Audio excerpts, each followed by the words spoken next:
Hi friends, welcome to వినోద kitchen. ఈరోజు నేను చూపించబోయే రెసిపీ వచ్చేసి రవ్వ పొంగల్ అండి. ఈ రవ్వ పొంగల్ అనేది ఎలా ప్రిపేర్ చేసుకోవాలో మీకు చూపిస్తాను. ఒక కుక్కర్ తీసుకొని అందులో 1 కప్ పెసరపప్పు పోసి కొన్ని వాటర్ పోసేసుకొని దీన్ని మంచిగా కడిగేసుకొని వాటర్ వంపేసుకోవాలండి. మళ్ళీ కొన్ని వాటర్ పోసి మనము ఇక్కడ 2 విజిల్స్ వచ్చేంత వరకు పెట్టుకోవాలి. ఇది పెసరపప్పు కాబట్టి మెత్తగా కావాలి కాబట్టి 2 విజిల్స్ సరిపోతుంది. 2 విజిల్స్ వచ్చిన తర్వాత చూడండి, మనకు పప్పు అనేది మెత్తగా ఉడికిపోయిందండి. ఇది పొంగల్ కాబట్టి పొంగల్కి పప్పు మెత్తగా ఉడకాలన్నట్టు. ఇప్పుడు వేరొక ప్యాన్ తీసుకొని ఇందులో 2 టేబుల్ స్పూన్ల నెయ్యి మాడకుండా కొద్దిగా ఆయిల్ వేసి కొన్ని కాజు అటు ఇటు ఫ్రై చేసుకొని కొన్ని తీసి పక్కన పెట్టేసుకోవాలి, కొన్ని అందులోనే ఉంచేసుకోవాలండి. ఇవి ఫ్రై అయిన తర్వాత కొద్దిగా జీలకర్ర, కొన్ని మిరియాలు, కొద్దిగా మినపప్పు, ఆవాలు వేసి మొత్తము ఫ్రై చేయాలండి వీటిని.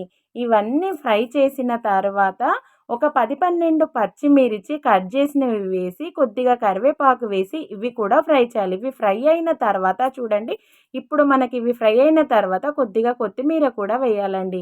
ఇవి ఫ్రై అయిపోయిన తర్వాత చిటికెడంత పసుపు వేసి మొత్తము కలపాలి. ఇవి మొత్తం మనకు ఫ్రై అయిపోయినాయండి. ఇప్పుడు స్టవ్ ఆఫ్ చేసుకొని ముందే ఉడికించి పెట్టుకున్న పెసరపప్పులోకి ఈ మొత్తము తాలింపు అనేది ఇందులో వేసుకోవాలండి. ఇది మొత్తము అంతా పోసేసుకున్న తర్వాత ఇక్కడ నేను 1 కప్పు పెసరపప్పు తీసుకున్నాను కదా, అదే కప్పుతోన 8 కప్పుల వాటర్ అండి. ఏ దాంతో తీసుకున్నా 8 కప్పుల వాటర్ పోయాలి. ఇక్కడ నేను 4 కప్పులే చూపించానండి. 8 కప్పుల వాటర్ పోసి స్టవ్ ఆన్ చేసుకొని మనము రుచికి సరిపడా సాల్ట్ వేసి ఫ్లేమ్ అనేది హైగానే పెట్టి ఇది ఒక 5 మినిట్స్ ఇట్లా బబుల్స్ లాగా వచ్చేటట్టు ఉడికించుకోవాలండి. ఇది ఇలా ఉడుకుతున్నప్పుడే మనము ఇందాక తీసుకున్న కప్పుతోనే రవ్వ కూడా తీసుకోవాలండి. ఇది సోజీ రవ్వ, సన్న రవ్వ అండి, బొంబాయి రవ్వ. ఈ రవ్వ పోసుకుంటూ కలపాలి, లేదు అంటే ఉండలు కట్టేస్తుందండి. ఇది మనకు వర్షాకాలంలో అయినా, నోరు టేస్ట్ లేనప్పుడైనా,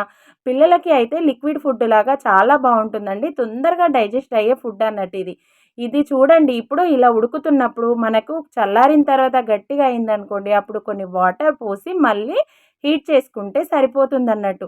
ఇది ఒక 10-15 మినిట్స్ ఇందులో ఉడికిన తర్వాత మనము ఇలా ఉడుకుతున్నప్పుడు కూడా మళ్ళీ మనము ఒక 3 కప్స్ వాటర్ యాడ్ చేసుకోవాలి. ఫస్ట్ ఒక 8 కప్స్, ఇప్పుడు ఒక 3 కప్స్ అండి. ఇలా ఒక 10 మినిట్స్ ఉడికిన తర్వాత మనకు కొద్దిగా అది గట్టిగా అనేది అయిపోతుంది. అప్పుడు మళ్ళీ ఒక 3 కప్స్ యాడ్ చేసుకోవాలన్నట్టు.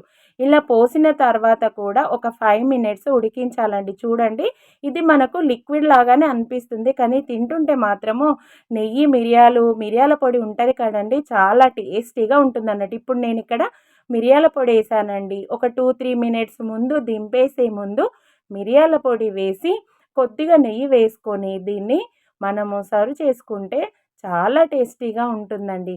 ఇది ఒకసారి మీరు కూడా ట్రై చేసి ఎలా ఉందో నాకు కామెంట్స్లో చెప్పండి. ఫస్ట్ టైం వాచ్ చేసే వాళ్ళైతే సబ్స్క్రైబ్ చేయండి.